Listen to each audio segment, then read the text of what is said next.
ఇవాళ చాలా important topic గురించి మాట్లాడుకుందాం. Only for women. అది సర్వికల్ స్క్రీనింగ్ గురించి. బహుశా ఇది అందరికీ లీస్ట్ ప్రయారిటీ అయి ఉండొచ్చు. కొన్నిసార్లు నేను మార్నింగ్ 4కి లేస్తే నైట్ పడుకునేసరికి 11, 12 అవుతుంది. నేనే కాదు, వర్కింగ్ ఉమెన్ అందరికీ ఇది కామన్. ఇకపోతే పని, పిల్లలు, బడ్జెట్, ఇంటి బాధ్యతలతో బిజీ అయిపోవడం ఇవి 365 డేస్ కామన్. కానీ మన ఆరోగ్యం కూడా చెక్ చేసుకోవాలి. అది కేవలం మన కోసమే కాదు, మన కుటుంబం కోసం కూడా. మనం లేనప్పుడు మన ఫ్యామిలీని మనకన్నా బాగా ఎవ్వరూ చూసుకోలేరు. అది కేవలం మనతో మాత్రమే సాధ్యం అవుతుంది.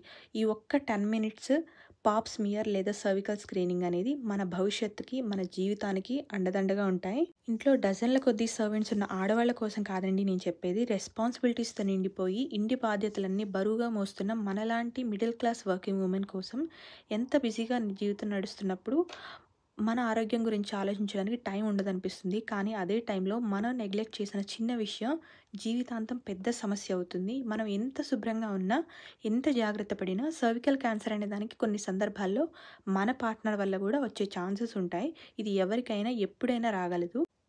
అండ్ హెచ్‌పివి వ్యాక్సిన్ వేయించుకున్న వాళ్ళు ఇంకా ఈ స్క్రీనింగ్ అవసరం లేదు అని అనుకుంటారు. కానీ కాదండి. హెచ్‌పివి వ్యాక్సిన్ వేయించుకున్న వాళ్ళు కూడా 5 ఇయర్స్‌కి ఒకసారి ఈ స్క్రీనింగ్‌కి వెళ్ళాలి. అంత ఇంపార్టెంట్ ఈ టెస్ట్.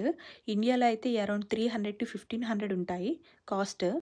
కొంచెం అన్‌కంఫర్టబుల్ అనిపించినా కూడా ప్రతి ఒక్కరూ తీసుకోవాల్సిన స్క్రీనింగ్ అండి. అంత ఇంపార్టెంట్ స్క్రీనింగ్ ఇది. Please don't neglect.